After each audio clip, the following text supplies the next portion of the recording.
Bienvenue dans le Focus du jour. Direction aujourd'hui la Thaïlande, pays emblématique du bouddhisme. On compte officiellement sur place 250 000 fidèles. Problème, il n'y aurait plus que 70 000 moines, soit un par village, et les préceptes de Bouddha connaissent du coup un net déclin. Le bonze est-il une espèce en voie d'extinction?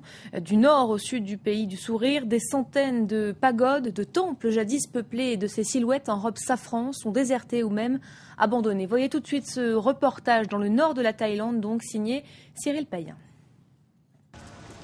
Le clergé bouddhique thaïlandais en action.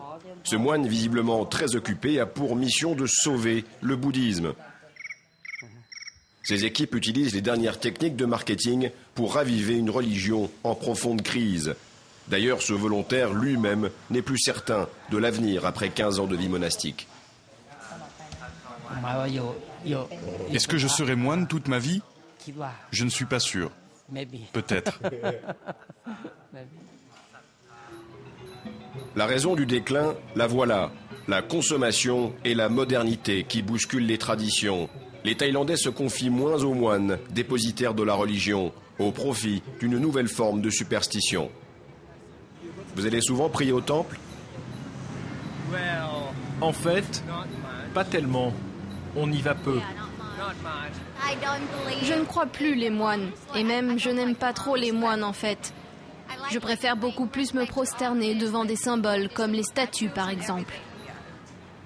Effectivement, ils sont moins nombreux à se presser ici. Ce temple du XVIe siècle à Bangkok est presque abandonné.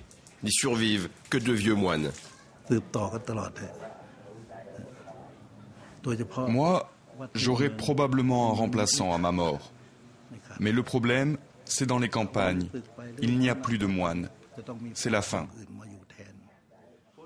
Le docteur Soulak est l'un des grands experts du bouddhisme thaïlandais, l'un des plus critiques aussi.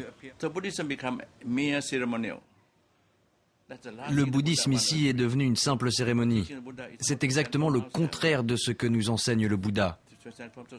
Travailler sur nous-mêmes pour améliorer la société, faire un monde meilleur et juste. Cette notion est perdue à jamais dans ce pays. Et le système actuel est irréformable. Le clergé va à sa perte, le bouddhisme en Thaïlande est déjà mort.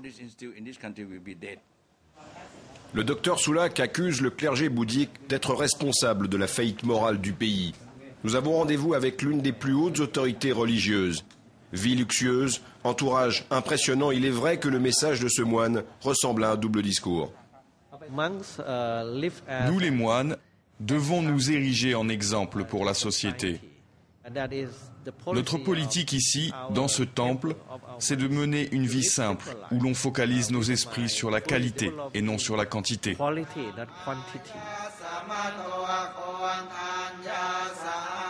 Il ne resterait plus que 70 000 moines bouddhistes, soit un par village en Thaïlande.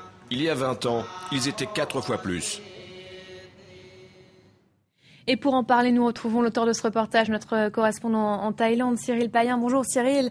La Thaïlande est donc l'un des pays emblématiques du bouddhisme. Comment en est-on arrivé là ? Écoutez, c'est sans doute encore une fois l'envers de la carte postale thaïlandaise, au-delà du cliché dans un pays qui est fréquenté par des dizaines de millions d'étrangers, notamment chaque année. Il y a une réalité, c'est vrai qu'il y a un profond déclin du bouddhisme, mais c'est encore une question assez taboue et c'est certainement aussi la raison pour laquelle les chiffres sont encore assez hauts quand on interroge le clergé bouddhique, la Sangha, qui parle toujours de 300 000 moines bouddhistes qui œuvrent dans le pays. La réalité, on l'a vu dans le sujet, est bien plus proche des 70 000, donc une nette baisse. Alors les raisons sont assez similaires finalement à tout ce phénomène de modernisation de la société. Ça ne vaut pas que pour la Thaïlande d'ailleurs. Beaucoup de religions ancestrales voient un net recul, mais il est vrai qu'en Thaïlande, c'est la mondialisation, la modernisation, la consommation aussi. Il faut savoir que le moine et a fortiori le temple bouddhique, dans la tradition thaïlandaise, jouait un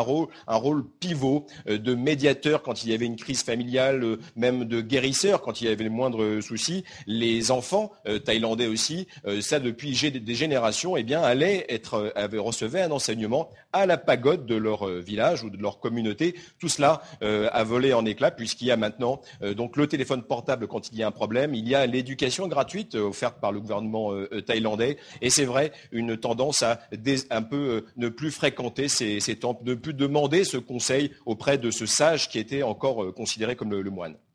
Ce déclin est-il pour autant irréversible, comme semble le laisser entendre ce spécialiste du bouddhisme qui s'exprime dans votre reportage et dont les propos sont très durs à l'égard du clergé?